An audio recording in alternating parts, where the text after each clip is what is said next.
quiero iniciar con una pregunta. Si ponemos la primera lámina, ahí está. Está algo larga. La puse, pero la voy a ir leyendo. Dice: ¿quiere usted recibir el perdón de todos sus pecados? Sentirse libre del juicio y el castigo eterno. Que Dios le rescate del poder de Satanás para llegar a ser un amado hijo y que le enriquezca abundantemente para siempre con experiencias maravillosas y asombrosas en la alegría ilimitada del cielo eterno. O sea, puse una pregunta donde expongo todo lo que pasaría si uno es salvado por Jesús, ¿no? Libre del juicio y el castigo eterno. Rescatado del poder de Satanás. Ser un amado hijo. Tener experiencias maravillosas y asombrosas en alegría ilimitada en el cielo eterno. ¿Cuántas cosas, no? Ahora la pregunta es, ¿quiere usted? Yo creo que la mayoría podemos decir, sí, claro que sí. ¿A quién no se le antoja decir, sí, quiero esto? Bueno, si la respuesta es sí, porque tal vez alguien diga no, pero si la respuesta es sí, debes saber esto. Muchos, pero muchos, dijo Jesús, van a responder con un rápido sí. Sí, yo quiero. Pero jamás recibirán lo que quieren con su sí.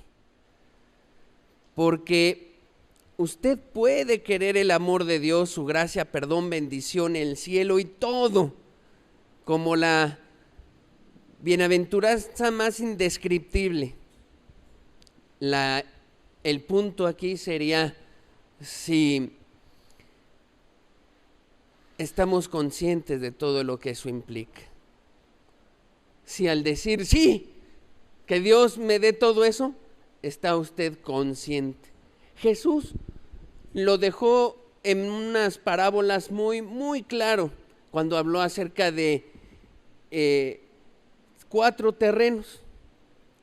Hoy no es la enseñanza de los terrenos, no, pero nos va a ayudar para que vea usted la profundidad de la pregunta. Y hablaba de que hay un terreno donde llega la semilla, la buena palabra, cae y sale y empieza a dar fruto, pero llega el tiempo y ¿qué sucede con esa semilla? Pues el sol, la falta de riego y otras cosas empiezan a hacer que se seca, y dijo Jesús, porque no había raíz, porque no había profundidad, porque no se meditó, porque se dijo con una rapidez, sí, yo quiero toda esa bendición, pero no se profundizó en todo lo que implica esa grande bendición. Muy bien, con el favor de Dios, este ciclo que se llama la cruz trata de eso, de hacer una profundidad de nuestro corazón, pero en muchos sentidos, desde valorar todo lo que implica, pero también, ojo, valorar lo que hace que realmente tengamos raíz en un terreno y aunque venga sol y lo que llegue no nos desbarate. ¿Sabe qué es?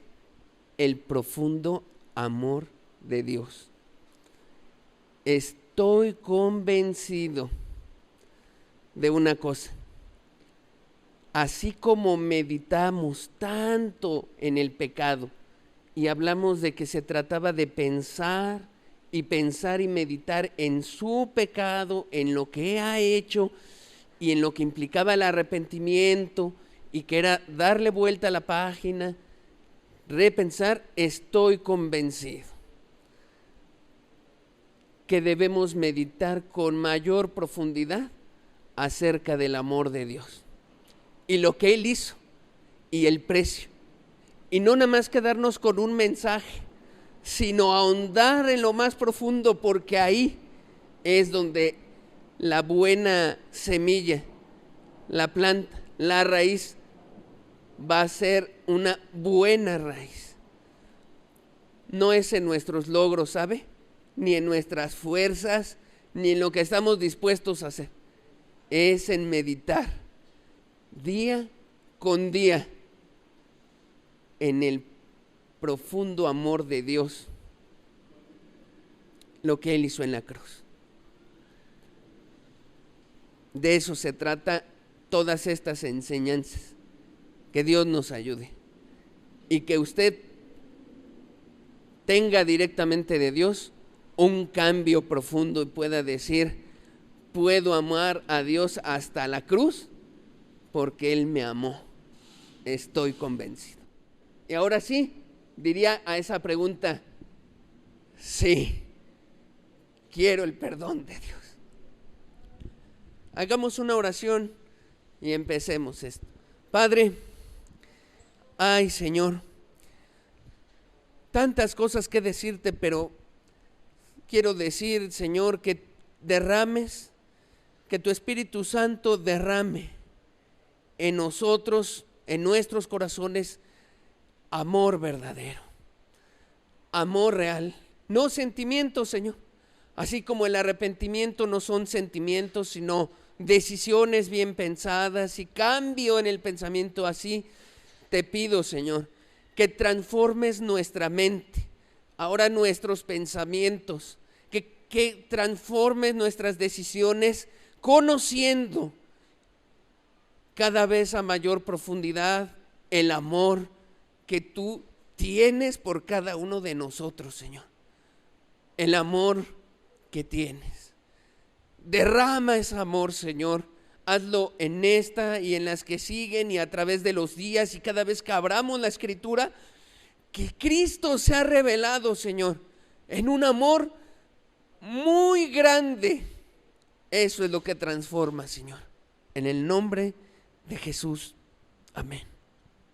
Muy bien. Siguiente. He titulado a esta enseñanza: La cruz, ideas y conceptos. Hay muchas ideas acerca de la cruz, falsas, otras a medias, otras correctas. Con la ayuda de Dios espero que queden claras 4 cosas importantes.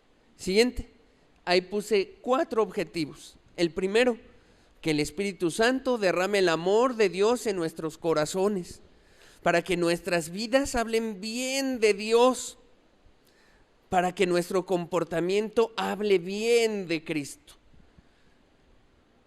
Que nuestras vidas hablen bien de Dios, en tu trabajo, en tu familia. Si Dios derrama de su amor y te das cuenta de lo que ha hecho Jesús por ti, que eso transforme tu vida y que tu vida dé testimonio en todos lados y hable bien de Dios, eso, y que puedan decir: mira, esa persona tiene algo diferente. ¿Qué tiene? El amor de Dios. Número 2, que el Espíritu Santo derrame el amor de Dios en nuestros corazones para que seamos conocidos por haber aprendido a amar a Dios y amar a nuestro prójimo. Ojo, que nos conozcan así. Objetivo 3, que el Espíritu Santo nos ayude a quitar las ideas incorrectas acerca de la cruz y que esconden la verdad. Porque tal vez algunos pensamos en, cuando decimos la cruz de Cristo, y pensamos en muchas cosas. Ahorita estaba en el canto, un canto muy hermoso, ¿no? Dice: en la cruz con Cristo estoy. Y no sé, a lo mejor muchos de ustedes se imaginan: entonces a mí me van a tener que crucificar y así me voy a salvar. Pues, híjole, se me hace difícil, pero si eso es lo que va a pasar, pues ya me veo yo crucificado también. Y no sé, pueden pasar muchas cosas en nuestra mente, ideas cuando se canta esto. Que Dios hoy quite todas esas falsas ideas y nos deje las correctas. Y cuarto objetivo, que el Espíritu Santo nos lleve a entender los verdaderos significados del concepto de la cruz, para que valoremos la importancia del sacrificio de Cristo y del amor de Dios. Si uno valora y de veras profundiza en lo que implicó este amor, de verdad le digo algo, su vida es transformada. Nadie, después de ver todo lo que, y meditar y a profundidad, de ver lo que significó para Cristo la cruz, nadie es igual. Nadie. Y ahí es donde está el fundamento, ¿sabe? Ahí está. Nadie de nosotros quiere una conversión a medias, sino de una convicción profunda. Porque no sé lo que venga en unos años o meses o días a este mundo que se está detonando en maldad. Pero si usted tiene claro en su corazón que Cristo pagó el precio más alto y que fue por usted, nada lo va a apartar de Dios, nada. Por eso Pablo dijo muy claro. Si ponemos la siguiente, ¿qué dijo Pablo? Pues me propuse no saber entre vosotros cosa alguna, sino a Jesucristo y a este crucificado. Para Pablo era lo único que lo sostenía, lo único, ese amor de Dios, estar valorando todo el tiempo, recordando y tal vez más profundizando. ¿Qué más le implicó a Dios cuando tomó la decisión? Hay un canto también muy hermoso que dice: dejaste el trono, ¿no? Para darnos la luz. Dice: de tu trono a la cruz y mi deuda a pagar. De la cruz al morir, de la muerte a tu trono, tu nombre levantaré. ¿Por qué uno puede cantar eso? Porque valora lo que Cristo ha hecho por nosotros, lo entiende, lo profundiza.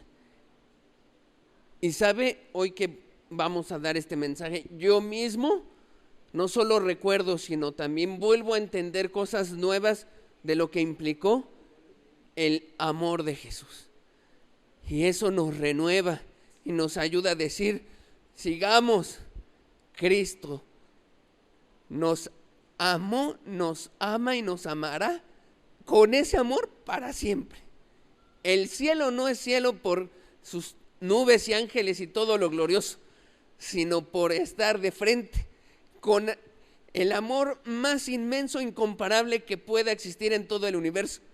Ver a Cristo diciendo: te amo, lo di todo por ti, y estar en el cielo con Él para toda la eternidad, con alguien que te amó y que dijo: estuve dispuesto a la cruz por ti, es lo mejor que nos puede pasar. No hay nada así.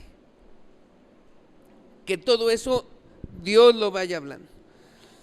Hablar de la cruz es el asunto más importante para el ser humano. Es lo más. De hecho, el concepto de la cruz se puede ver desde Génesis hasta Apocalipsis. En cuanto más aprendas de la cruz y de este tema, tu corazón va a ser mejor, ¿sabías? Tu corazón va a ser más suave, menos duro.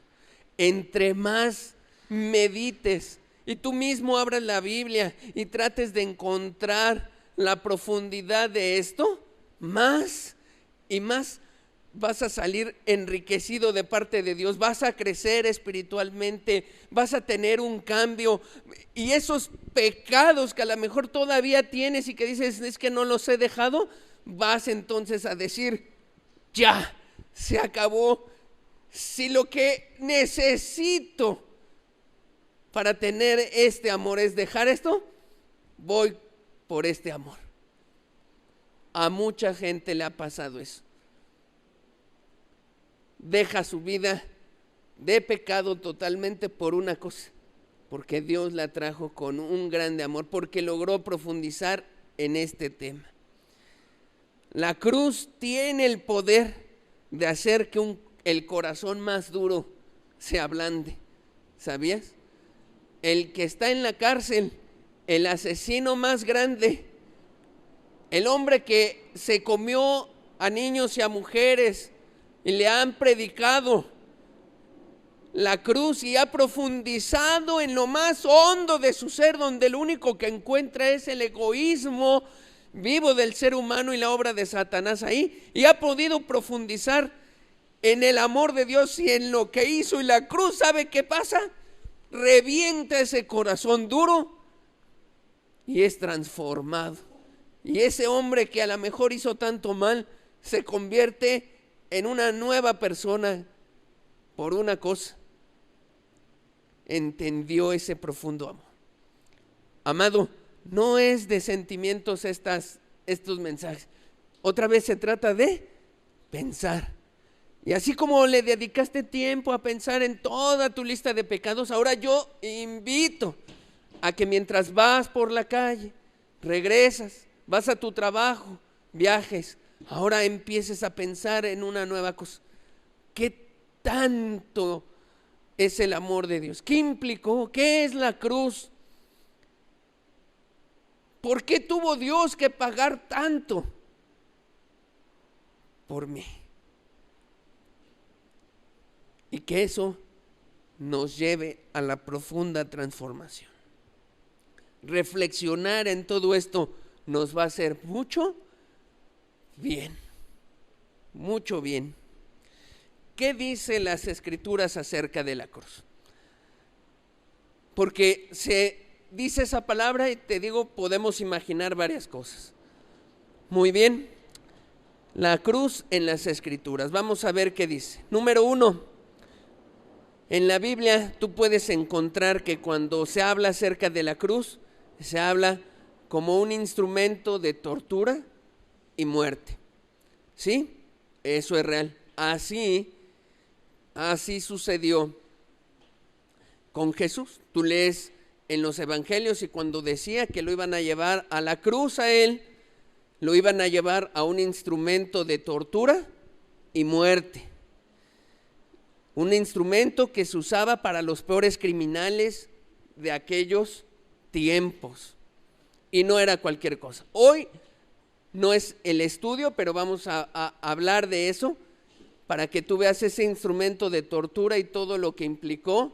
Era una muerte lenta, una muerte muy despacio y lo más dolorosa posible y lo más vergonzosa y lo más pública posible, porque la intención que se tenía con esa tortura era que nadie se atreviera a hacer lo que hizo el criminal que estaba en la cruz. Que no se te antojara nada. Al ver sufrir a la persona lentamente y en agonía, el objetivo era: y no se te atreva a ti a hacer algo semejante a lo que hizo al que está ahí en la cruz, porque te va a ir igual. Y llegó a crear estrés, un estrés postraumático en muchas personas que lo vieron, que vieron a mucha gente ser crucificada. Creaba un estrés tremendo. Era algo que no se quería mencionar acerca de ese tema en esos tiempos. No es cualquier cosa, ya hablaremos de eso, pero la Biblia, cuando habla de la cruz, se refiere a ese punto también. Un instrumento de tortura y muerte. Número 2. La cruz también en la Escritura se toma como el único medio y plan para la salvación de la humanidad. También cuando en la Biblia tú lees algo acerca de la cruz, se puede referir a este punto como el único medio y plan para la salvación de los seres humanos. Es más, como la única oportunidad que el hombre tiene para que el hombre pueda ser salvo de sus pecados y no tener que perderse eternamente en el infierno. No solo la Biblia lo toma como instrumento de tortura, sino el plan más sabio y profundo creado por Dios en el universo. Eso tan tremendo fue el plan maravilloso de Dios. Pues sí, déjeme decirle, ya iremos profundizando, pero por eso Pablo decía, para los griegos es locura y para los judíos tropiezo, pero es poder de Dios para los que creen en esto. Sí, la cruz no es cualquier cosa, es el único plan diseñado por Dios para salvarse. El único plan. Ahí está la redención del hombre. No fue a través de que viniera un ángel, impartiera sabiduría, o a través de que se levantaran muchos profetas, fue a través de la cruz, la redención del hombre. Un plan perfecto, el plan más sabio, el plan más impresionante de todos, porque usted debería de saber todo lo que Dios hizo ahí. Le dio perdón y, como decíamos hace 8 días, Dios mostró su misericordia y su justicia. Dios mostró y desplegó todos sus atributos.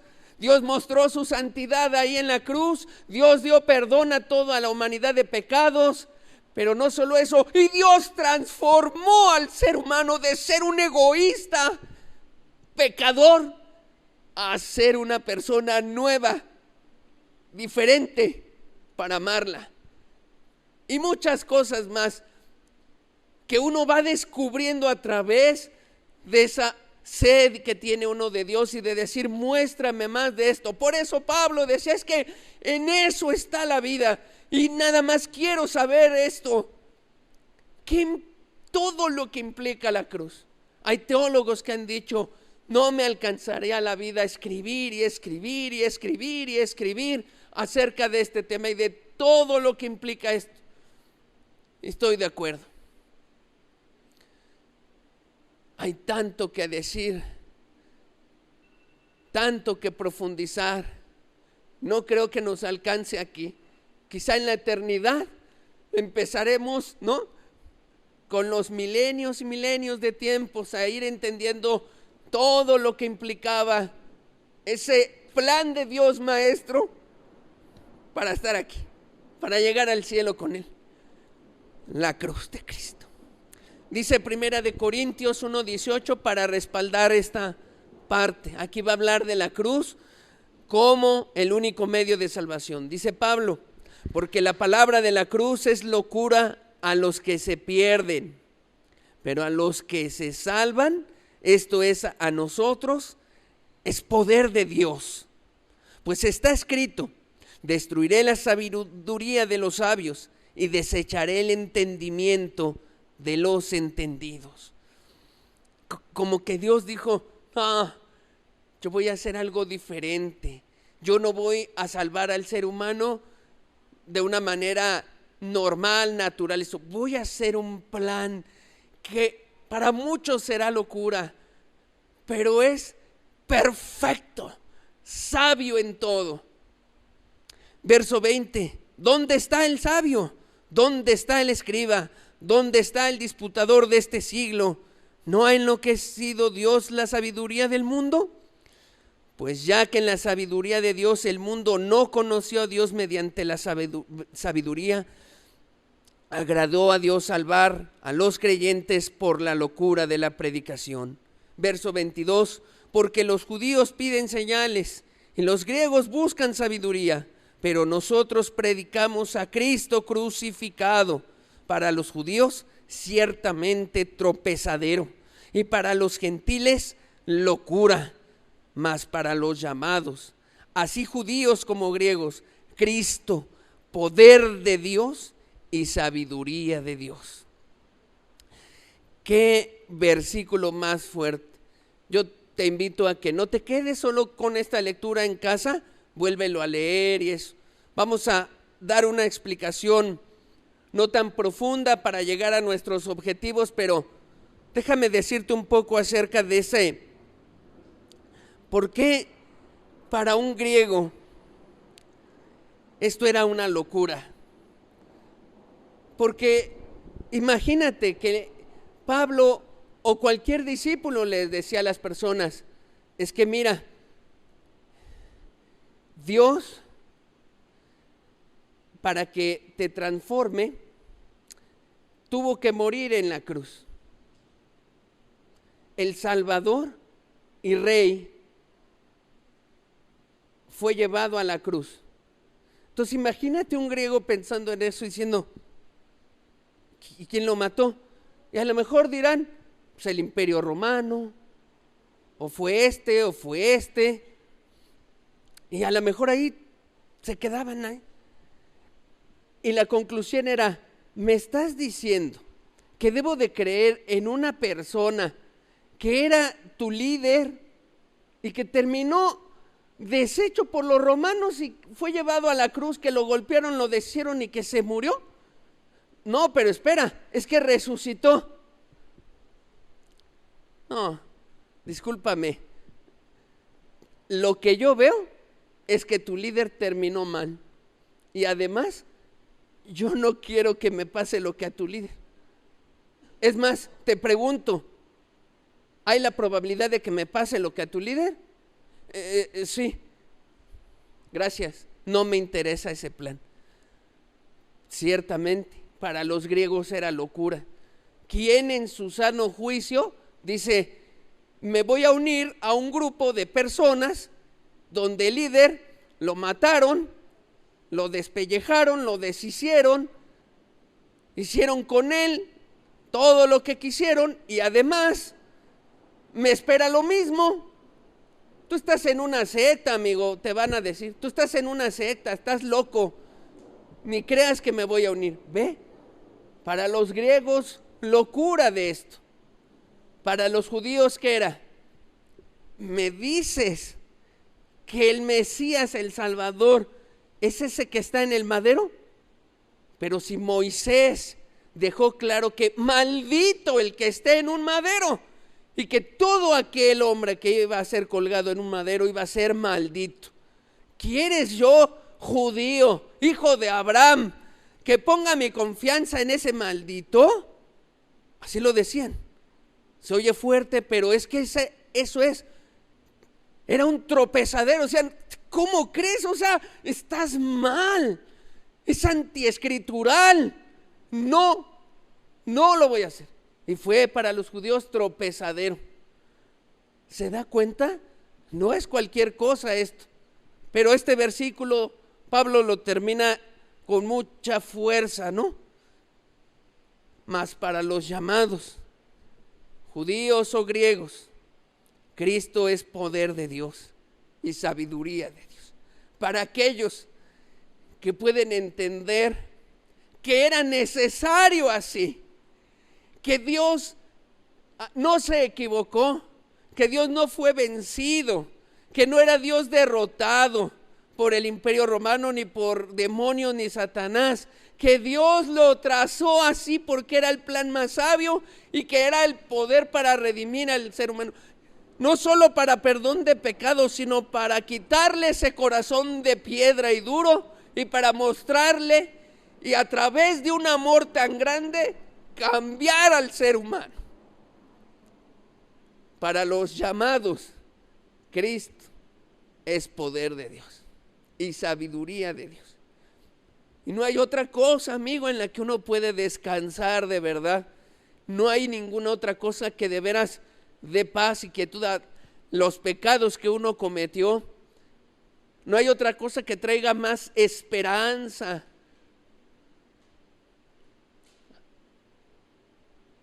No hay otra cosa que nos asombre más cuando meditamos en ella que meditar en este plan maravilloso de Dios de salvación. Quizá el mundo hubiera querido que la salvación fuera a través de muchas obras.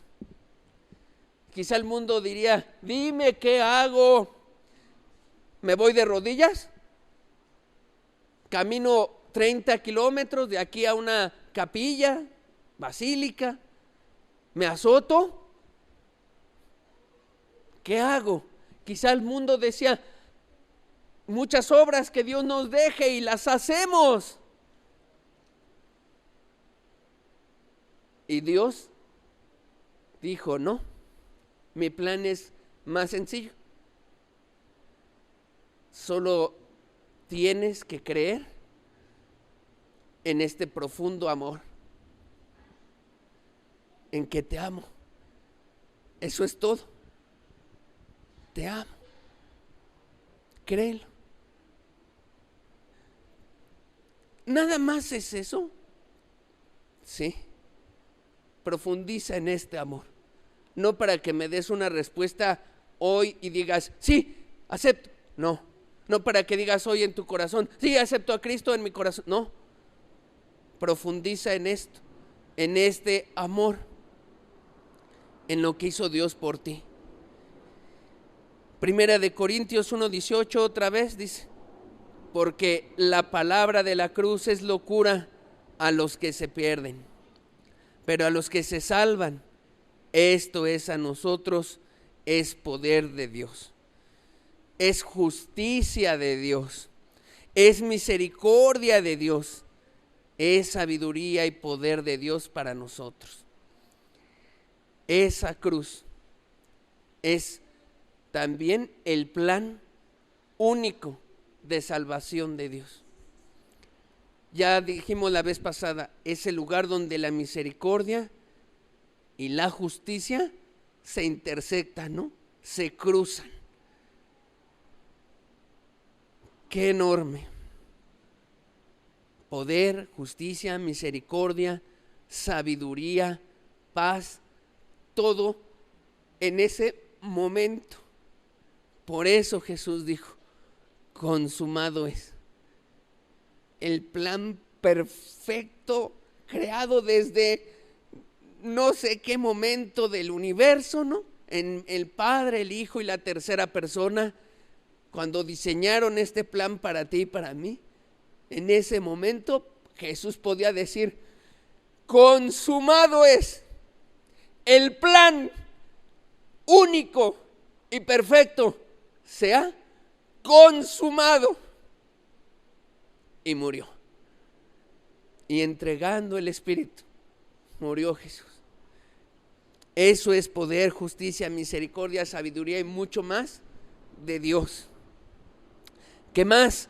Colosenses capítulo 2, verso 13 dice, y a vosotros, estando muertos en pecados y en la incircuncisión de vuestra carne, os dio vida juntamente con él, perdonando todos los pecados, anulando el acta de los decretos que había contra nosotros, que nos era contraria, quitándola de en medio y clavándola en la cruz. Mire, le voy a decir algo. Hace un tiempo un hermano me platicaba de una situación difícil que vivió. Como suele ocurrir en nuestro país, a veces al inocente lo dan por culpable. Entonces, este hermano estuvo un tiempo en la cárcel. No podía salir.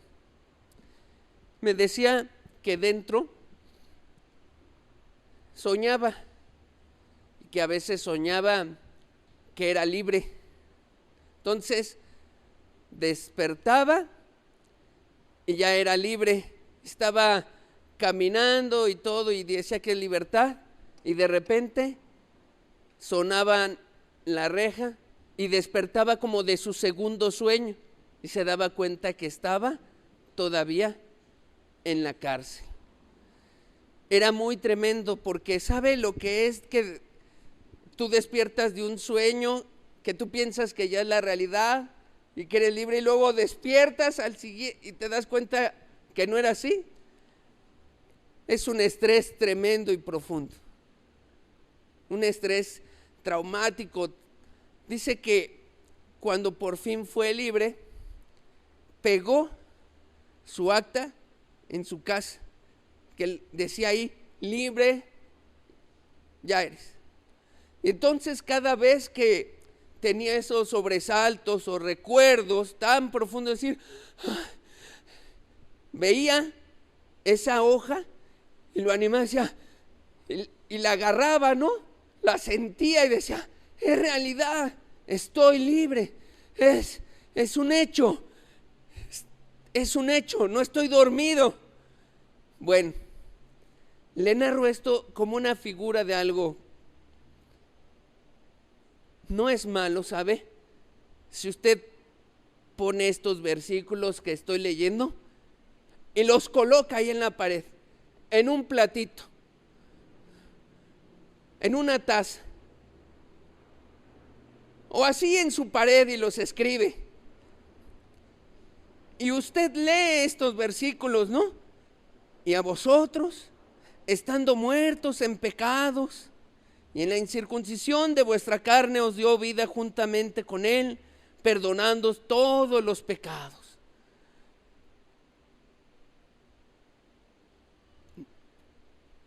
No es malo, al contrario. No, hermano, nos vamos a hacer religiosos. Si tú te has apartado de toda tu maldad y has entendido lo que Cristo pagó, ve ese letrero 100 veces al día, velo 300 veces, velo todas las veces que lo necesites, velo a cada instante y di, así Dios perdonó tus pecados, los perdonó. No, hermano, ¿no cree que terminemos convenciéndonos de... No.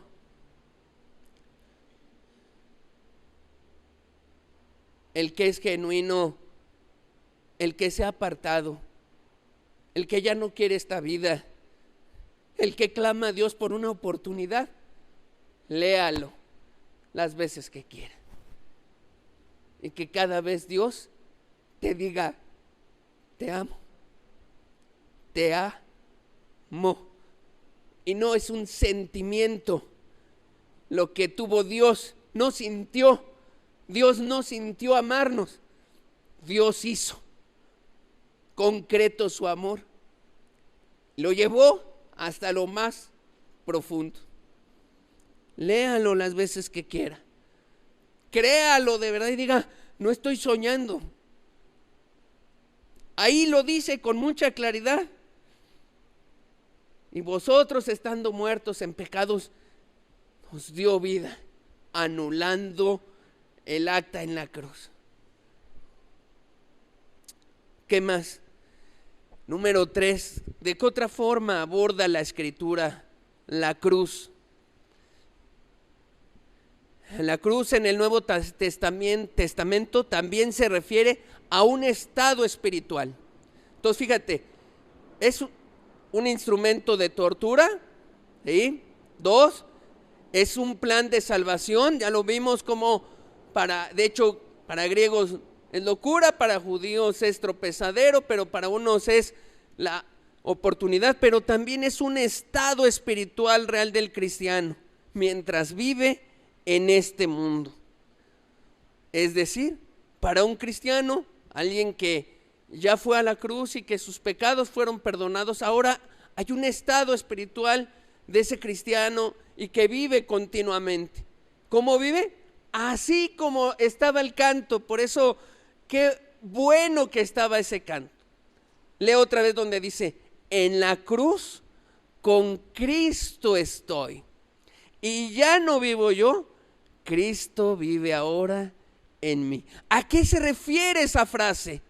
Justo a este punto, a un estado espiritual del cristiano donde ya no vive para este mundo, está crucificado para este mundo y en la cruz está con Cristo. Y no que esté yo ahí todos los días crucificado, no, es un estado espiritual, es saberse cada día que estamos crucificados con Cristo y pase lo que pase de nuestra vida, estamos con Él, unidos con Él en todo. Eso es, en la cruz con Cristo estoy, un estado espiritual. ¿Sabe que cuando un cristiano se enfría, deja de estar en ese estado espiritual? Ya no está. Un cristiano que empieza a enfriarse o que se entibia, deja de estar en ese estado espiritual y ya no puede cantar realmente. En la cruz con Cristo estoy y ya no vivo yo. Es un estado y en ese deberíamos de pensar. Hermano, ¿y cómo le hago para mantener? Piensa en la cruz continuamente. Piensa en el amor de Dios, en lo que pagó, en lo que hizo, en lo que costó tus pecados, y mantente en eso. Y entonces empieza a fluir el amor por Dios otra vez. ¿Te apartaste de Dios alguna vez? Dios te llama otra vez. Y te llama a este estado espiritual. En la cruz con Cristo estoy. Mira, obedecer a Jesús, obedecer los mandamientos de Dios son bien difíciles. Pero aquel que está en la cruz con Cristo, en ese estado espiritual, es lo más fácil. ¿Por qué, hermano? Porque vive enamorado de Dios, vive enamorado de Jesús, de su amor, de su perdón, consciente todo tiempo que lo que le pide es bueno, en gran manera. Si Dios te dice, sé humilde, eres, aunque te cuesta trabajo, y Dios va moldeándote y moldeándote. ¿Por qué? Porque esa persona, todos sus pensamientos ahora están en una cosa: en la cruz con Cristo estoy y ya no vivo yo. Cristo ahora vive en mí. Qué hermoso es. Es un estado espiritual. Gálatas 2, versículo 20 y 21 dice: con Cristo estoy juntamente crucificado. Para que veas que el canto está doctrinal, está bíblico. Juntamente crucificado. Y ya no vivo yo, mas vive Cristo en mí. Y lo que ahora vivo en la carne, lo vivo en la fe del Hijo de Dios, el cual me amó y se entregó a sí mismo por mí. Mira, este es otro versículo que te invito. Ponlo en un platito, ponlo en tu casa. Si estás de verdad arrepentido, ¿sabes que este es uno de los versículos más fuertes que hay en la Escritura? Te voy a decir por qué. Está personalizado. Muchos versículos hablan del amor de Dios y su perdón de forma universal. Porque de tal manera amó Dios al mundo que ha dado su Hijo único, para que todo aquel que en Él cree no se pierda. Todo. Y así habla de todos, de varios, de mucho. Pero este versículo es tan especial porque es el único personalizado. Mira cómo termina Pablo: y se entregó a sí mismo por mí. Por mí. No por todos, dice Pablo, no por varios. Lo escribe y lo personaliza. Y se entregó a sí mismo por mí.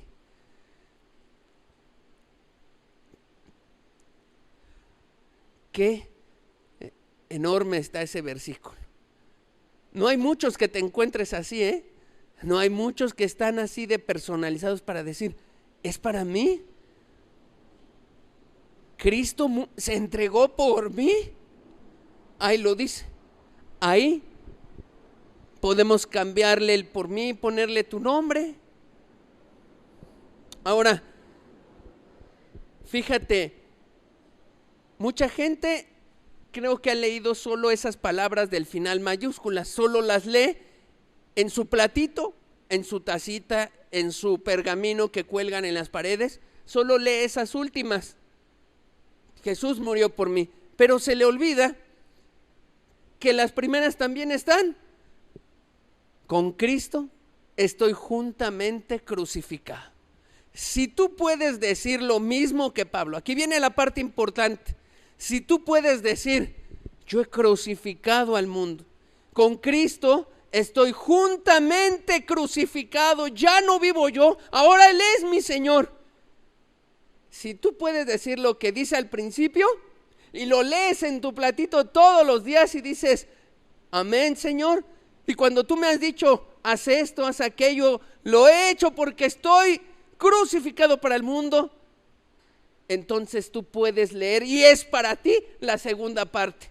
Y entonces tú puedes decir, el cual me amó y se entregó a sí mismo por mí. Amén. Claro, mucha gente nada más lee esa parte de al final. Se le olvida que Pablo dijo todo ese versículo. Puedes tú decir, con Cristo estoy juntamente crucificado y ya no vivo yo. Cristo ahora vive en mí. Si lo puedes decir, tu conciencia lo dice, tu corazón no te reprende, has entregado todo, entonces cree la segunda parte. Se entregó por ti Jesús, te ha amado a ti, como amó a Pablo. Yo te pregunto, ¿a quién crees que ama más Dios? ¿A ti o a Pablo? Igual. No, hermano, pero Pablo, ¿cuánto hizo? Pero de nada sirve. Sí, el amor de Dios no cambia. Es el mismo para todos.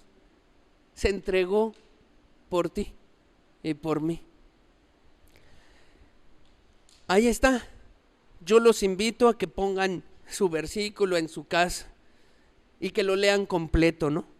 Verso 21, dice Pablo, no desecho la gracia de Dios, pues si por la ley fuese la justicia, entonces por demás murió Cristo. Mira qué profundo cierra Pablo, dice, mira, no desecho para nada la gracia de Dios. ¿A qué se refería?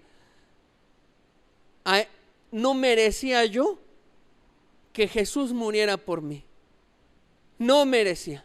La estoy aceptando esa gracia. Gracia es que te dan un regalo que no mereces. Bueno, Pablo dice, no la desecho, recibo ese regalo de parte de Dios. Pues si por la ley, dice, fuese la justicia, entonces por demás murió Cristo. Quiere decir, por más que ahora te portes bien, por más que ahora decidas, le voy a echar ganas, por más que hayas pasado al frente, por más que ahora ya le estás echando ganas, no te salva nada de eso. Dice Pablo, porque si por las obras de la ley ahora te portas bien, entonces ¿para qué murió Jesús? Pues no, de nada sirvió. Ahora, lo único que... Entonces, ¿qué hacemos? Dice Pablo, no deseches la gracia, recibe el regalo, tómalo, es para ti, te lo da Jesús. Jesús te está hoy diciendo, te entrega en tus manos y te está diciendo, este regalo es para ti. No lo merezco, ya lo sé. Ya sé que no, nadie en este mundo merece ese regalo, nadie. Es por gracia. Tómalo. ¿Qué es ese regalo, Señor? Que me amaste y te entregaste por mí. Recibe el perdón y el amor que no le he dado ni a los ángeles. Recíbelo ya. Qué profundo de Dios. Cuánto hay que meditar de la cruz, ¿no? Cuánto hay que... Esta es la segunda enseñanza, hermano. Amigos, hay mucho que decir acerca de esto. ¿Qué más?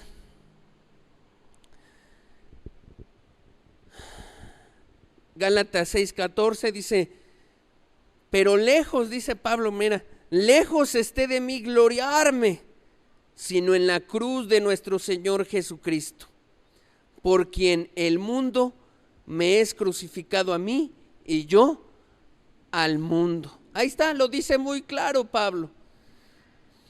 Lejos esté de gloriarme por todas las obras. Y mira, ni todos juntos aquí llegamos a ser lo que era Pablo. Pablo era mejor que todos nosotros, aún convertido. Fue apedreado, naufragó, tenía una doctrina, una cantidad doctrinal. Pues no llegamos a esa cantidad de conocimiento y sabiduría de Dios que tenía ese hombre. Aún seguimos estudiando sus cartas y seguimos aprendiendo cosas porque escribió con tanta profundidad. ¿Quién podía o quién puede sobrepasar a ese hombre Pablo? Ganó muchas almas. Él mismo dice, yo he llenado, bueno, no yo, dice Pablo, sino la gracia en mí, pero llené toda esta región del evangelio. ¿Has ganado la misma cantidad de almas que ganó Pablo? Fue llevado al tercer cielo y tuvo una revelación impresionante, que tuvo que recibir luego un aguijón para que no se envaneciera, exaltara a Pablo, porque era tan hermoso y grandioso. Y no sé lo que vio Pablo, pero vio el tercer cielo, ahí donde está Dios y está su trono. ¿Y qué vio? Se limitó, se cayó, guardó secreto. Era un hombre que podía decir, hay mucho de qué me puedo gloriar, pero mira lo que dice, pero lejos esté de mí el gloriarme por todo lo que he hecho, porque no sirve de nada todo eso. No sirve, o sea, podré tener toda la doctrina, saber mucho, podré haber tenido la revelación más grande que ha tenido un ser humano, podré haber ganado todas las almas, he fundado iglesias, y de nada sirve, porque lo único que sirve es que Cristo murió por mí, que se entregó por mí. Eso es lo único que sirve. Así que yo en estas palabras lo único que puedo decirle a muchos es, porque a veces volteamos, ¿no? Y me incluyo al pasado y decimos, ¿qué he hecho por Dios? Creo que no he hecho nada. O a veces uno dice, ¿realmente he hecho algo Dios por ti? Como que unas cosas se desmoronan, otras cosas están ahí. Volteas hacia atrás y dices, ¿y todo lo que he hecho, Señor? Y de repente se desvanece. Bueno, yo te digo, aunque tuvieras tantas cosas como Pablo, lo único que vale la pena es lo que dice él. ¿En qué podemos gloriarnos? ¿Cuál es nuestra virtud? ¿Qué sí podemos presumir o decir? En la cruz de nuestro Señor Jesús, que murió por nosotros. Eso es todo. ¿Y hay algo que presumir? Pues si fue por gracia, nos dio todo por su amor. Y número cuatro de lo que la Escritura habla acerca de la cruz. Ya vimos, número 1, habla como un tormento, como un mecanismo y sistema de tortura. También habla como, se refiere a la cruz como el plan de salvación de Dios. Número 3, como un estado espiritual. Y número 4, como una actitud de autosacrificio. Como una actitud de autosacrificio. Mateo 16:24, el mismo Jesús dijo a sus discípulos, si alguno quiere venir en pos de mí, niéguese a sí mismo, tome su cruz y sígame. ¿Qué implicaba eso? Una actitud de decir, Señor, voy a seguirte a donde tú me lleves. Y si eso implica cárcel, hambre, padecer, persecución, difamación o lo que sea, Señor, aquí estoy yo, a donde tú me llames. Me has puesto el ejemplo, Jesús. Tú mismo te entregaste por mí. Yo lo menos que puedo hacer es seguir a donde tú me vayas. Es una actitud también de autosacrificio, de sacrificio voluntario. Y sabes, que es necesario para la vida del discípulo. Esa actitud es la que te mantiene lejos de tu árbol egoísta de pecado. ¿Te acuerdas que eso lo vimos? Que el pecado es una figurita de ese árbol, ¿no? Y su raíz es el egoísmo. Esa actitud constante, ese estado espiritual de la cruz continuamente nos mantiene lejos de volver a pecar, lejos de otra vez estar cayendo. Si tú notas que de repente hay cosas que te quieren sacudir, tentaciones, cosas que decidiste apartarte y vienen otra vez a tu vida, toma la cruz de Cristo. ¿Y qué significa, hermano, que me voy a cargar una cruz atrás? No, eso, una actitud de decir, Señor, voy a ser muy radical con esto que me está empujando al pecado. Y no importa lo que pase, prefiero amarte a ti porque tú me amaste. Y contempla la cruz de Jesús y todo lo que le implicó a él y todo su amor, que dejó el trono para enseñarnos, para mostrarnos la luz, y de su trono llegó a la cruz. ¿Te está costando trabajo dejar algo? Ve a la cruz. Tanto, observa a Jesús, velo a Él amándote. Y 2, toma esta actitud de Cristo. De repente, otras personas que ves a tu alrededor dices, ay, me defraudan, yo creí que eran hermanos, yo creí que esas personas de verdad eran cristianos, genuinos, y los veo y te empieza a tropezar. Ve a la cruz, porque la cruz lo que va a decirte es, nadie murió por ti, solo Jesús. Y si ese se va a apartar, y si ese otro cayó, y si otros se están desviando, y si tu mejor amigo ya no quiere, y si el que te dirigía o tu líder espiritual se vino abajo, solo Cristo murió por nosotros. Ve a la cruz. ¿Se da cuenta por qué Pablo decía, ahí está lo que necesitamos? Ve a la cruz. Toma la actitud de autosacrificio. Ve al único plan trazado por Dios con poder y sabiduría. Mantente en ese estado espiritual, crucificado al mundo, unido con Cristo. Muy bien, hasta aquí lo que la Biblia te va hablando acerca de la cruz. Ya con esto es súper especial.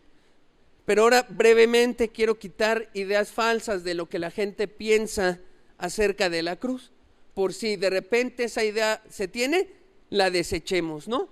No es bíblico. Ideas populares acerca de la cruz. Bueno, algunas personas piensan que la cruz es cuando, por ejemplo, una mujer, ¿no? Pensemos en alguien de 40 años con sus hijos, medianamente, ¿no? Y que está cansada, desgastada, y tiene un esposo que le hace la vida de cuadritos y la hostiga, y es tanto el esfuerzo que tiene que hacer, y un día se toca la frente y dice, pero esta es mi cruz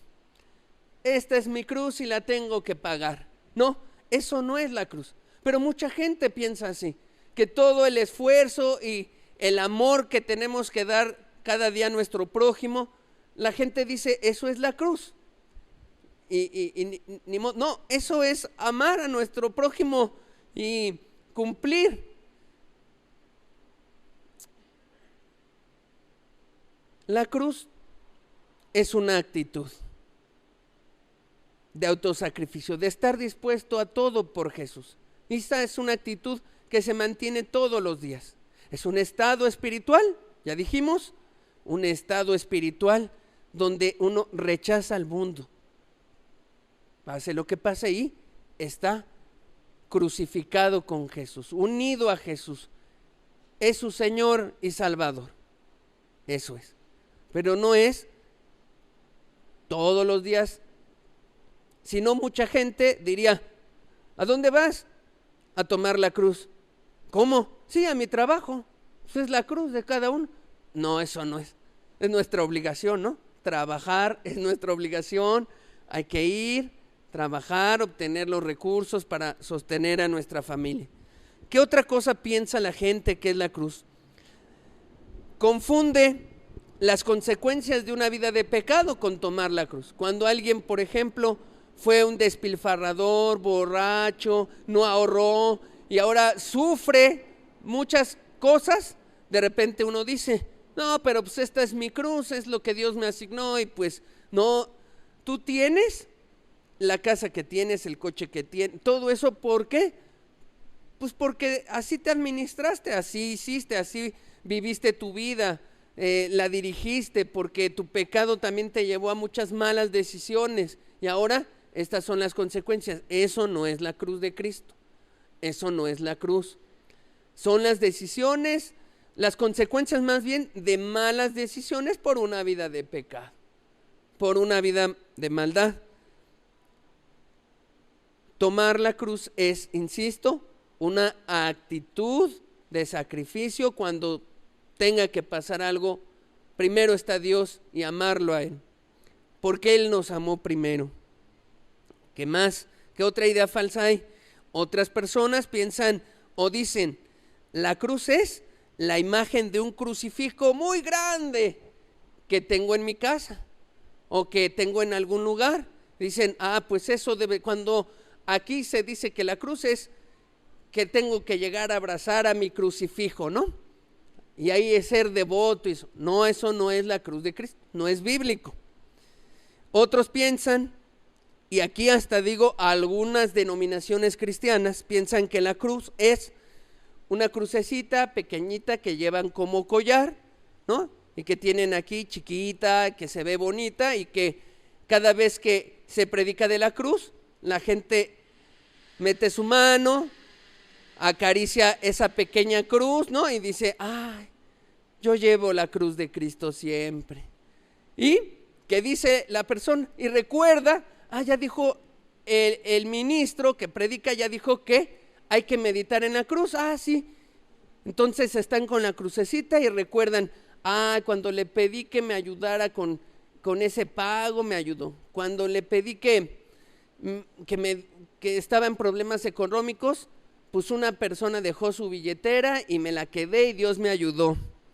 Y así piensa mucha gente. Cree que la cruz es pues esa pequeña piececita que a lo mejor le hace un milagro y la recuerda con cariño. Así piensan muchos, pero eso no es nada bíblico. Todas estas son ideas no bíblicas, no escriturales. ¿Cómo surgieron estas ideas acerca de la cruz? Bueno, brevemente te digo, para que tengas como una idea histórica. Primero, entender que la crucifixión es un método, como te decía, de ejecución, de tortura, que los romanos no inventaron. Ya traía desde atrás el imperio asirio, crucificaba a su gente y hacían cosas muy grotescas. Pero como nosotros estamos tomando ahorita la historia a partir de Jesús, vamos a referirnos a la crucifixión desde el momento del imperio romano.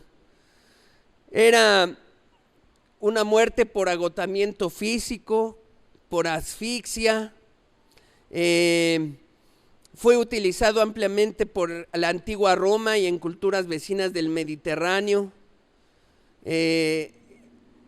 Parece que los persas son los que insertaron este método de tortura que supera a la horca, y todavía había otros métodos como donde estiraban a las personas de los brazos y las piernas y los estiraban hasta descoyuntarlos.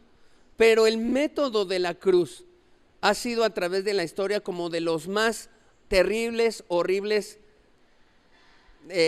tremendos, ¿no? Un hombre, un filósofo llamado Cicerón, creo que sí es el nombre, decía que un romano sea enjuiciado es terrible, no podía ser. Dice, pero que un romano fuera muerto es atroz, es todavía peor. pero que un romano fuera crucificado, decía Cicerón, es lo más espeluznante y terrible que puede concebir mi mente. O sea, él decía, no puede jamás llegar un ciudadano romano a ser crucificado. O sea, estaría Roma mal, terrible. Así ellos tenían claro que era el método de tortura más tremendo, que solo era para gente que ni era romana, era para los más perversos de todos. Bueno, narro esto porque tiene un objetivo, verás. La crucifixión fue utilizada por los romanos hasta el año 337, después de que el cristianismo fuera legalizado por el Imperio Romano, por el emperador Constantino. Resulta que llega un emperador llamado Constantino y él legaliza el cristianismo, pero es interesante lo que registra la historia. Dice la historia, si ponemos ahora la siguiente imagen, esa mera. Dice la historia y lo narra Eusebio de Cesarea. Dice lo siguiente: en vísperas de una batalla en el puente Milvio, que le permitió imponer su dominio en Occidente a Roma, el 28 de octubre del 312, Constantino vio en el cielo una cruz luminosa. Él se dirigía a una batalla y dice que ahí en el cielo vio una cruz, lo detuvo y vio que en esa cruz había unas palabras que decían in hoc signo vinces, que significa vence con esta señal. Inmediatamente la adoptó como emblema y la hizo colocar en los estandartes del ejército, pidiéndole que se sustituyeran por las águilas imperiales de Roma, en las insignias de los soldados por la cruz cristiana, de manera que con este signo vencería. Fue a la batalla y ¿qué crees que pasó? Venció. Entonces para Constantino pues se hizo como, esta es la señal de victoria, la señal de la cruz. Imagínate, no es cualquier cosa quitar las águilas de los estandartes romanos, no es cualquier cosa. Pues lo hizo y mandó poner ahora cruces, y entonces él legaliza el cristianismo en esa época. Y él inserta, unos 13 años después, se inserta el cristianismo y la cruz como el signo oficial. Estamos hablando de pues los 350, o sea, en el siglo IV, y lo digo para que no veas que el símbolo de una cruz es algo que estuvo desde siempre, o que los apóstoles, los primeros cristianos lo tenían. De hecho, quiero decirte algo, según la historia, declara que era difícil aún para los apóstoles y para los judíos de esa época y cristianos ver la cruz así como dibujada, porque es como ese estrés. Juan vio morir al maestro en una cruz y no era cualquier cosa. O sea, tú piensa en la persona que más amas, tu esposa, tu esposo, tus hijos, no sé, y verla morir a esa persona en la cruz de esa manera brutal. Claro que te deja como un estrés postraumático tremendo. Eso pasaba en los primeros judíos, como que decían, no, me recuerda cosas. Así que ni siquiera era concebido por un símbolo que los fuera a representar, para nada, estaba así como lejos. Tuvieron que pasar unos 400 años, o bueno, 300 y cacho, para que pudiera entonces decir alguien, vamos a poner este símbolo como el símbolo de la cristiandad. Y ese fue Constantino. Decimos todo eso, ¿por qué? Pues tantas ideas falsas que hoy se tienen, ¿no? Tantas ideas que oscilan. Esto ha sido considerado, dice, a lo largo de la historia, la cruz, como una potente arma contra los demonios y malos espíritus. Hoy en lo que somos los latinos, la gente saca una cruz y la coloca en puertas para decir, fuera demonios, ¿no? Fuera Satanás, fuera todo eso. Yo creo sinceramente que Satanás se burla ya de decir, esas personas no entienden lo que de verdad es la cruz, lo que hoy estamos hablando. No les pasa ni por aquí que la cruz no es ese simbolito que con la que asustan a demonios. No, es donde la misericordia y la justicia de Dios, ¿qué? Se encontraron. Es el único plan de salvación de Dios. Es lo que hemos estado diciendo. Pero bueno, hoy la gente, te digo que hace uso de todo eso, ¿no? Pone atrás de las puertas cruces, pone en los, algunos de hecho, medios de transporte, ¿no? Ponen ahí cruces por sus ventanas. En fin, hay mucha cosa así. ¿Qué más? Déjame decirte también que no solo las personas lo usan para los malos espíritus, también la industria del cine norteamericano ha usado de películas, ha usado crucifijos y los ha usado para hasta cazar vampiros y exorcismos y cosas de esas. Y frente a una cruz, según, se rendían las fuerzas del mal. Ninguna mentira como es. O sea, nada bíblico. Pero es tan popular eso, aparece en tantas películas que la gente lo cree. Y cuando entonces se habla de la cruz, la gente piensa pues en sacar su cruz, ¿no? Y decir, con esto Dios me va a defender. Esta me hace milagros. Nada irreal. A eso no se refiere la Escritura o la Biblia. ¿Qué más? Siguiente lámina. Por ejemplo, acerca de lo que miró ese hombre, porque puede decir, no, pues ese señor Constantino quizá fue a la batalla y ¿qué pudo ver? Pues a lo mejor sí pudo ver cosas. Por ejemplo, vea esa situación, ese fenómeno, y mucha gente toma de ahí cosas y ya hace leyendas, ¿no? Y se aparta de la Escritura y dice, ya tuve una revelación, vi una cruz en el cielo, Dios está conmigo. No, espérate. La Biblia dice muy claro cuando Dios está con una persona. Pero hay gente que ha visto eso y rápido lo toma como una señal. Siguiente. Esa, por ejemplo, que fue hace poco, que se presentó y mucha gente decía, milagro, ¿no?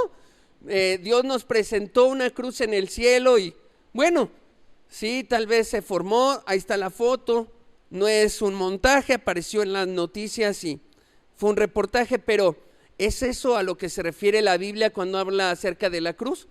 No, ya dijimos que no, es un estado espiritual, es una actitud, es el plan de salvación y es más, un instrumento real de tortura que estuvo en el Imperio Romano. Siguiente imagen. Ahora el crucifijo. A diferencia de la cruz, el crucifijo es cuando ya hay una figura montada en la cruz. Esa es la diferencia entre cruz y crucifijo. Y bueno, pues déjame decirte que hasta como por el año 1100, ningún cristiano, aunque algunos aceptaron la cruz de Constantino, esto lo veía bien. Tuvieron que pasar 1100 años porque decían que eso era grotesco. No lo aceptaron los cristianos de los primeros 1100 años. Decían que eso estaba bárbaro, que eso no podía ser, que reflejaba a un Dios que había perdido, más que un Dios vencedor, un Dios humillado, un Dios quebrantado. Eso creyeron los cristianos de los primeros 1100 años. Siguiente. Ahí está. Ahora, no se refiere a eso la Biblia cuando habla de la cruz, a que vaya uno ante un crucifijo como eso. Es más, si a eso le agregas a una persona ahí arrodillada y pidiéndole a esa imagen, pues todavía la Biblia condena más y es una abominación. Pero, insisto, todo esto es para aclarar que la cruz no se refiere a todo esto. Mucha gente vive engañada pensando en estas ideas. Ya dijimos desde dónde nació y en qué momento hasta se transformó e insertaron el crucifijo, por ahí de los 1100. La verdad es que en la cruz, amado, muchos pudieran decir, bueno, parece que Dios fue vencido ahí. Y la verdad no, Él lo permitió. Él lo permitió porque era su plan. Así tenía que suceder. Quiero terminar esta enseñanza con algo especial. Porque hoy, aunque nos guste o no nos guste, los cristianos son representados con una cruz. En este mundo así pasa. Cuando te preguntan sobre si eres de alguna religión, te dicen, cristiano, una crucecita le pones. Si eres musulmán, te ponen una luna, ¿no? Una estrella. Y depende alguna parte te ponen o la estrella, ¿no? La estrella de David, si profesas otro. Pero aunque no nos guste o no sea lo que dice la Escritura, a los cristianos los representan con una cruz, ese simbolito. Entonces quiero terminar con esta idea. ¿Qué es un símbolo? Bueno, un símbolo es un elemento que va a representar algo muy grande, una idea, una situación, una condición. ¿Sale? Un símbolo es algo pequeño que representa, en este caso el símbolo de la cruz, pequeñita, representa toda una idea y una filosofía. Siguiente imagen, ahí puse 4 símbolos. El primero, la bandera. Si lo pensamos muy abstracto, muy real, solo es un pedazo de trapo con 3 colores, ¿no? Y un escudo es la realidad, o sea, para otra nación pudiera ser así como, pues, y si no conocieras qué es una bandera, hasta la mejor limpia, ¿no? La usa de trapo y limpia. Tal vez si usted no conoce, por ejemplo, la bandera de Madagascar y la ve ahí, dice, un trapo, y ya. Pero detrás de la bandera hay un valor, es el símbolo, lo que representa una nación, una patria. Entonces el símbolo es importante porque me está representando algo muy profundo. Si usted ve que alguien quema la bandera de México, protesta.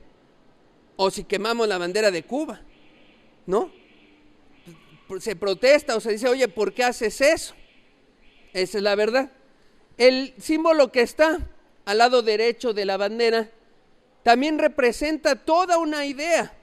No nada más puse un martillito ahí, una hoz. Es un símbolo que representa toda una filosofía, una generación o generaciones con ideas. Muy bien, acá el símbolo de la paz, la paloma, que es así mundial, se toma como un símbolo muy especial y representa algo más que solo, pues al ver la paloma decir, pues ha de ser por el zoológico. No, la ve la gente y dice la paz. Y ahí está el símbolo de la cruz. Muy bien, ¿qué actual representa? Ahora, no fue siempre así. Siguiente lámina. Al principio, como le decía que los cristianos no estaban muy de acuerdo con tener una cruz como imagen, como un símbolo, porque le recordaba cómo había muerto Jesús, en eso lo recordaban. Ellos querían recordar el amor que había tenido al llegar a ese momento, pero no tener los recuerdos de cómo fue martirizado. Así que los primeros cristianos optaron por un símbolo como este. Ahí adentro de ese pez están letras griegas, ictis. Si las leemos en griego es ictis, y cada letra es una sigla. Ahí, como ve, la primera letra es la letra griega iota, que es la sigla para la palabra Jesús. Jesús. La segunda letra, que parece una X, es la letra J en griego. que tiene que ver con Christos. También significa ungido. La siguiente letra griega es la letra griega teta, que tiene que ver con la palabra Theu o Teu, que es Dios. La siguiente es la letra griega Ypsilon, que tiene que ver con hijo. Y la última es la letra griega sigma, que tiene que ver con Salvador. Entonces, esa letra, si las lees como sigla, era la palabra ictis, que significa pez. De hecho, a lo mejor usted ha leído una palabra, ¿no?, como ictiosaurio. ¿Ha leído alguna vez eso? En los dinosaurios hay uno que es el ictiosaurio, es pez lagarto. De ahí viene esa palabra, ictis. Entonces, pues por eso empezaron a dibujar ese pececito, a partir de esas siglas, porque decían, pues ictis de pez, y dibujaban un pez. Pero ¿qué simbolizaba? Eso que estaba dentro. Una I para Jesús y lo demás. Y la frase lo que quería decir era Jesús, el Cristo, Hijo de Dios y Salvador. Eso era lo que representaban.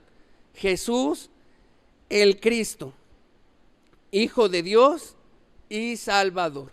Y hoy algunas personas, ¿no?, toman ese símbolo y lo ponen quizá en su coche, en su casa, en algunos lugares. Y bueno, yo le comento esto que significa. Y termino ahora sí con una pregunta. ¿Hay una manera de representar mejor al cristianismo que un pez o una cruz? O le pregunto así, ¿hay una manera escritural o bíblica de representarlo? ¿Hay una manera que nos pueda ayudar a identificar, que esté en la Biblia, que digas, pues cristiano, sin necesidad de dibujar un pez o una cruz, habrá? ¿Dios habrá dejado en la escritura algo que pueda hacer que se identifique? La respuesta es sí. Se la voy a presentar. A mí me cautivó esto. Está en el Evangelio de Juan, ¿sabe? Juan 13:35. ¿Qué dice? En esto conocerán todos que sois mis discípulos, si tuvieres amor los unos con los otros. Ese es el símbolo, ese es el sello. Hermano, esperábamos que nos pasara. Ese es el sello que Dios dejó, ¿sabe? El sello genuino para identificar si alguien es cristiano, porque antes lo usaban el pez.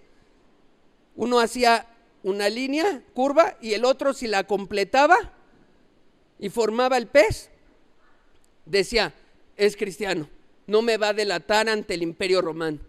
Déjeme decirle que hay algo más bíblico, y es esto: que tengamos amor los unos por los otros. En este tiempo de tanta maldad, donde se está enfriando todo, donde la apostasía ha llegado, donde marca el inicio de muchas cosas, esta es la señal bíblica que Dios ha dejado para nosotros como cristianos y con la que nos vamos a identificar. ¿Cuál es? Y en esto conocerán todos que son mis discípulos, si tuvieres amor los unos con los otros, en tu forma de vivir. Porque de nada sirve traer un pececito en el coche si tú ves a esa persona luego bajándose del auto para golpear, enojado, en pecado. ¿De qué serviría?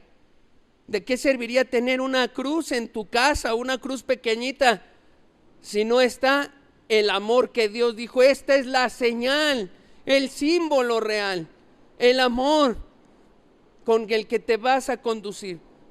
La señal no es estar en una congre o traer una camiseta que diga Jesús te amo. La señal no es esa, es cómo nos vamos a amar. Y eso lo dejó Jesús. Qué hermoso es. Y solo te digo, no podemos amar si el Espíritu no derrama el amor en nuestro corazón. Amar implica una decisión del ser humano, pero es sobrenatural también. Es algo divino también y viene de Dios. Amar, para que tú puedas amar, tenemos que ver a la cruz como aquello donde Dios manifestó todo su amor. Porque no va a derramar Dios de ese amor en nosotros si ignoramos que nuestros pecados tuvieron un precio muy alto. Si no nos concentramos en esta idea, mis pecados tuvieron un precio alto, el más alto que se puede pagar. Mis pecados costaron la muerte de Jesús. Mis pecados hicieron que este universo tuviera que ser transformado totalmente, que muriera el Hijo de Dios. Si no profundizamos en eso, el Espíritu no va a derramar su amor. Y sin eso no vamos a poder amar a otros. Sin eso no va a haber señal ni sello de que somos cristianos ni nada. Todo tiene que ver ahí con esa cruz. Si nosotros ignoramos el amor de Dios manifestado en la cruz, el Espíritu no puede derramar eso. Solo si empiezas a considerar todo lo que implica la cruz de Cristo, es así como podemos de verdad empezar a amar. No hay otra forma. No hay muchas palabras. Y eso depende de ti. ¿Vas a valorar lo que ha hecho Jesús? ¿El precio? ¿El grande regalo? ¿O no lo vas a valorar? Y si lo valoras, sepa usted, Dios derramará de su espíritu. Podremos amar a otros. Amar lo que hasta no se deja amar, hasta cuando Jesús dijo, amad a vuestros enemigos. Tendremos el poder de amar a nuestros enemigos, no importa lo malo que sean. El amor de Dios está derramado en nuestros corazones. Amén. Demos gracias a Dios y cerremos esto. Padre, ayúdanos a profundizar en la cruz. Lo que dice la Escritura que es la cruz. Ayúdanos a tener la actitud correcta. Pero sobre todo, Señor, llénanos de tu amor. Yo te pido que hoy derrames un amor especial en todos los presentes. Y sé que eso lo haces a través de nuestra mente, nuestro razonamiento, porque el amor no son sentimientos. El amor, Señor, empieza en nuestra mente y en nuestras acciones y en lo que decidimos hacer. Derrama de tu amor, Señor, primero por ti y luego por nuestro prójimo, Señor. Y que seamos conocidos porque tenemos amor entre nosotros. Aparta la tibieza, la frialdad. Llévanos a la cruz. Que ese canto, Señor, sea real en nuestras vidas. Sea real en nuestras vidas. Amén.